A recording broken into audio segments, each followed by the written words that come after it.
Hello, you absolute legends. In February of 2026, more than 30 years after being released on the Super Nintendo, Mega Man X2 was finally broken. For the past decade, there had been a holy grail of X2 speedrunning, a theory, an idea that if it were possible would completely change the way the game was played. The concept of Mega Man X2 is relatively simple. There are 8 standard bosses called Mavericks, located in 8 stages. Whenever you defeat a Maverick, you gain its special ability, allowing you to use it for the rest of the playthrough. When you do play through the game, you have the freedom to play each stage in any order you wish. So if you feel as though one special ability is more useful to attain first, you can play that stage immediately. This leads to many different paths you can take to give you different experiences. After beating the Mavericks of all of the original 8 stages, you can then begin the final stage of the game. The final phase consists of 4 X-Hunter stages. The first 3 X-Hunter stages contains the 3 main antagonists of the game called the X-Hunters. Then you must enter the 4th X-Hunter stage, where you must re-battle each of the original 8 Mavericks. And then to complete the game, you must enter the final stage, where you face off against Sigma, the final boss. But here is what's interesting. While it is required that you beat all 8 original stages and go through the 4 X-Hunter stages of the final phase to reach the final boss, there is something special about the very last level. It's not actually unique. In reality, it's the same as one of the 8 original stages, called the Central Computer stage. This is where the game's final adversary Sigma retreats to at the end of the game. Though when you play the stage for the first time, you can't reach the final boss area because his hideout is situated below this floor, which cannot be destroyed. It is only at the very end of the game, when you revisit the stage, that your new ally Zero uses his power to destroy the floor, granting you access. For the past 10 years, it has been known for a fact that if you could somehow find a way through this floor while playing the original stage, you would reach the final boss area and he would be there waiting for you. But the harsh reality is that nobody could find a way to do it. That is, of course, until now. Out of seemingly nowhere, someone who wasn't even part of the speedrunning community discovered a brand new glitch that has not only broken the game wide open in numerous ways, but has allowed speedrunners to finally brute force their way through this floor much earlier, allowing them to skip almost the entire game. The previous world record before this new glitch was discovered was over 30 minutes long, and now runners can beat the game in a mere 8 minutes. Not only is this one of the most game-breaking glitches in Mega Man history, but the story of its discovery is extremely fascinating. I really hope you enjoy.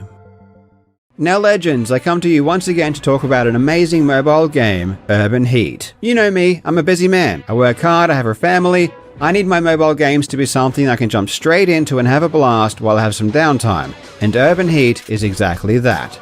Urban Heat is a team-based multiplayer FPS with RPG-like progression, which gives it that extra complexity that sets it apart from other mindless shooters. I gotta be honest, I'm not a professional gamer, so the most important thing for me is having fun.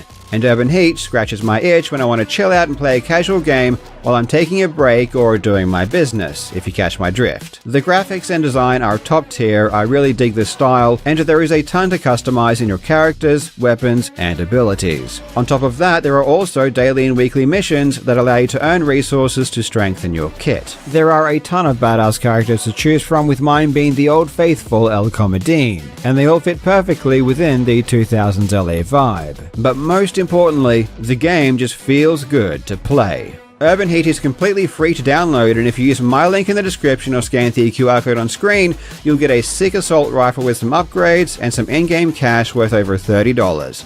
Definitely check it out. Players have always known that the Central Computer stage is both one of the original 8 Maverick stages and the final stage. After the X-Hunter Fortress is destroyed near the end of the game, this is where the final boss, Sigma, retreats to. However, the way the level plays out is vastly different. When you run through the original stage, you reach the first sub-boss called Chop Register. After this battle, you continue to the right, execute some rather challenging platforming until you reach the second sub-boss, Raid Killer. Then after this, you make your way to the stage's main boss, Magnus Centipede, after which you receive the Magnet Mine. Once you've completed all of the 8 original Maverick stages, the X-Hunter stages become available, and after completing them, you head back to the central computer stage to face Sigma. Though this time, when you reach the room where you originally fought the first sub-boss Chop Register, Sigma now appears alongside Zero. After defeating Zero, he will break open the floor, allowing you to jump down to fight Sigma and complete the game.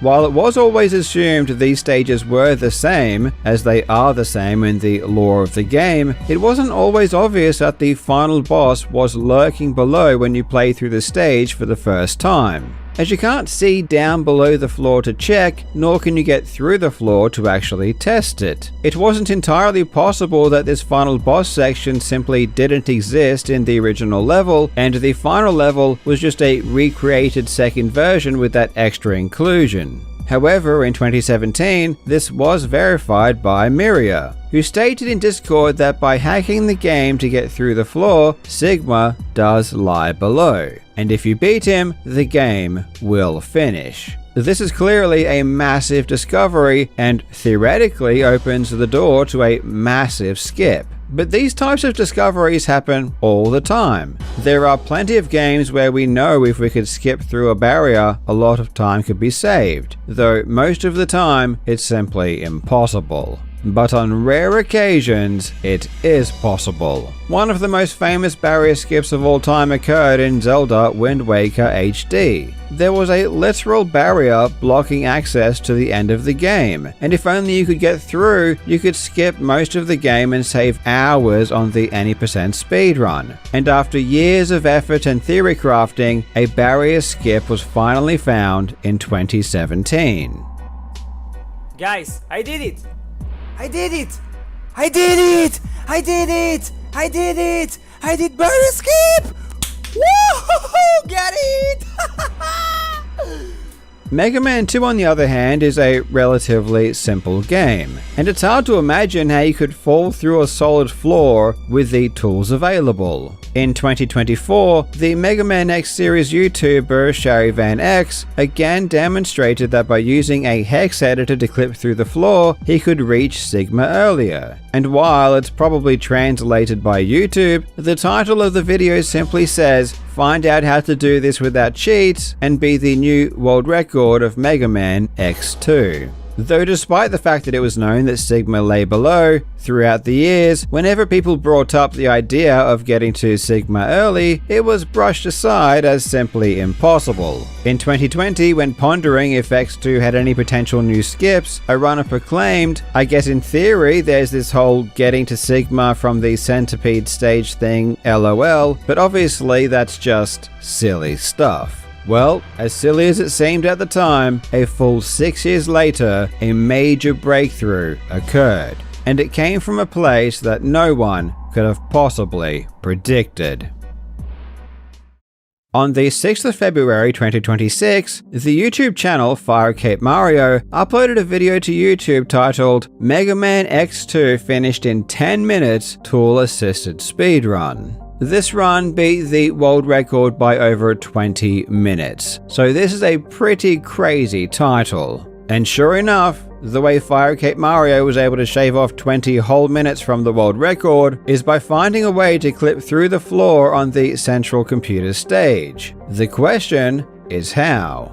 Fire Cape Mario is not a speedrunner, and he doesn't even specialize in Mega Man. A quick glance at his YouTube channel shows that he re-uploads a whole host of videos for different games, showing off random glitches and tool-assisted speedruns. And this is clearly a passion project, because as of 2026, despite uploading over 100 videos, he only had around 60 YouTube subscribers. But nonetheless, while playing through Mega Man X2, he uncovered a brand new glitch that no one in the speedrunning community had ever found that would change everything. and he called this glitch the Crystal Storage Glitch. As I mentioned previously, whenever you beat one of the 8 Mavericks, you acquire a new weapon, and when you beat the Crystal Snail on the Energon Crystal stage, you acquire the Crystal Hunter weapon. Using its basic function, the Crystal Hunter weapon shoots projectiles that freezes enemies, allowing you to use them as platforms, or you could simply smash them to pieces while frozen to kill them instantly.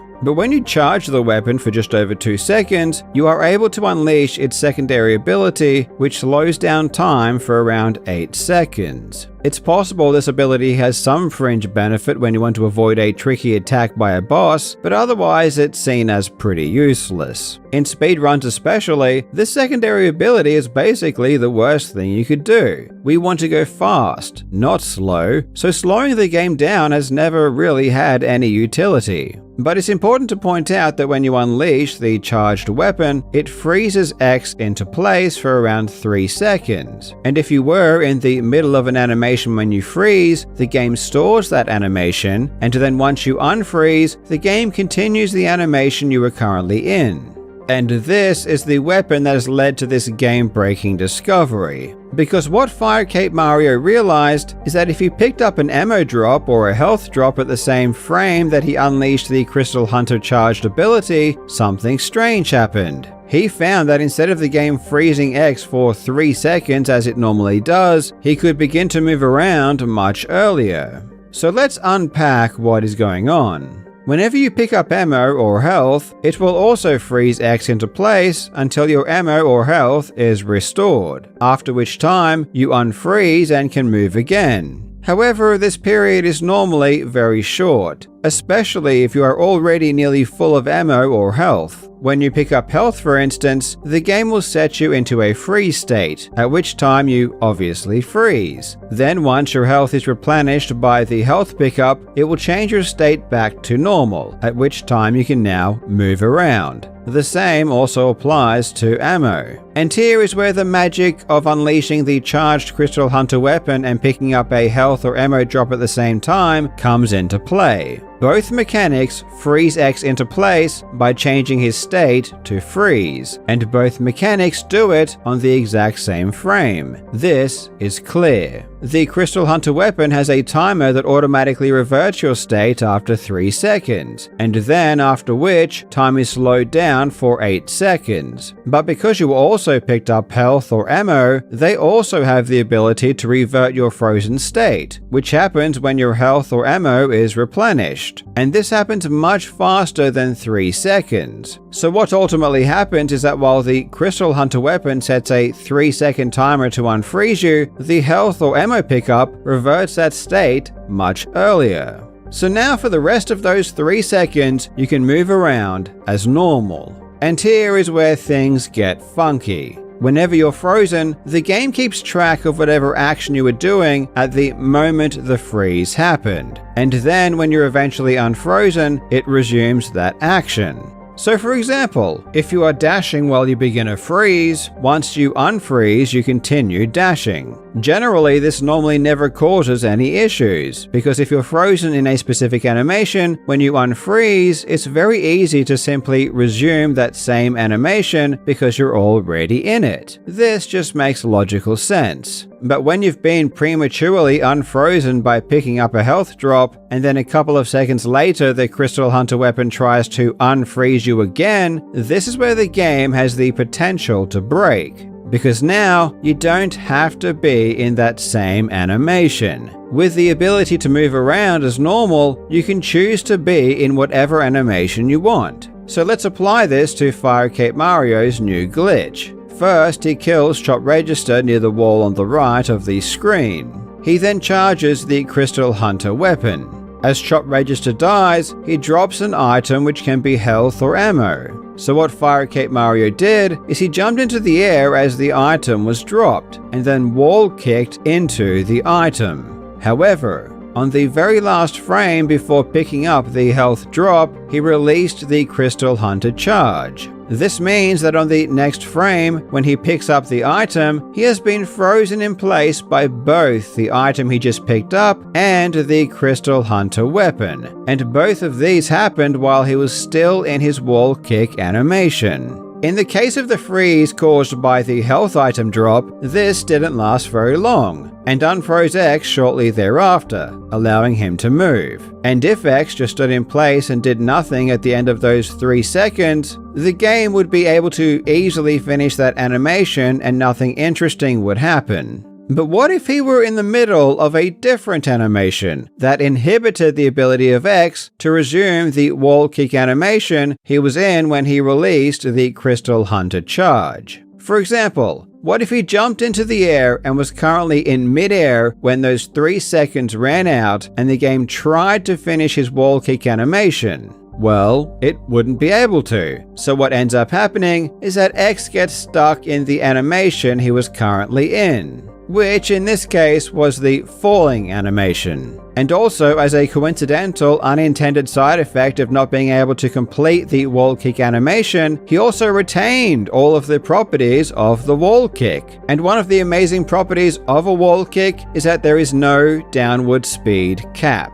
This means that if you keep building speed downwards, you can reach so much speed that you can pass straight through the floor in a single frame. And if this is sounding familiar, yes, it's exactly like backwards long jumps in Super Mario 64. The programmers never bothered to cap backward speed during a long jump because they didn't expect people to use them to go backwards. And in Mega Man X2, there is no downward speed cap during wall kicks because when you do a wall kick, you go up. So the programmers never programmed a hard downward speed cap for that animation. So what ends up happening is that after 3 seconds, the Crystal Hunter weapon activates and tries to restore X's wall kick animation, which is the animation he was doing when he released the charge. But because he was given the ability to move around and jump into the air just before this happened, and is already in a falling animation, X can't do this. So he gets stuck in a falling animation, while keeping the properties of a wall kick, which has no downward speed cap.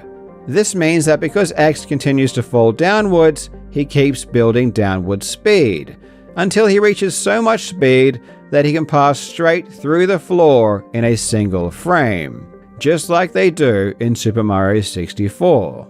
The only problem now is that X has built up so much speed that if you do nothing, you simply die, because the camera cannot keep up with X's speed and he simply goes out of bounds. However, in another extraordinary coincidence, there is a vertical wall just below the floor you pass through that you can use to wall kick off just before you die, thus resolving the wall kick animation and resetting your state back to a normal falling state. And a normal falling state does have a safe terminal velocity. This allows X to safely fall down to the final boss. So, using this glitch, runners can now reach the end of the game in less than 10 minutes. But the glitch still does require some setup. So let's examine how the route currently looks today. In order to execute the crystal storage glitch, you need 2 items: the Crystal Hunter weapon and the arm upgrade that allows you to charge that weapon. That's it. Those are the only 2 upgrades you need. So with that in mind, players must first collect the Crystal Hunter weapon from the Crystal Snail in the Anagen Crystal stage. Then they must go to the Dinosaur Tank stage to collect the arm upgrade. With these 2 items acquired, we can then go to the Central Computer stage and face off against Drop Register. Admittedly, this fight is a bit tricky, because we need to lure him to the right wall before we kill him, so that when he drops an item, we can perform a wall kick as we release the Crystal Hunter charge and pick up the item. But at the end of the day, because the run is so short, it really doesn't require a large amount of precision or luck. And you can use pause buffering to make sure the timing of the pickup and the release of the charge is just right. The Sigma fights, on the other hand, become considerably harder, though newer strategies have now been developed to make him a bit easier. Remember, before the new glitch, players were going through the entire game, so they were much more powerful than they are now.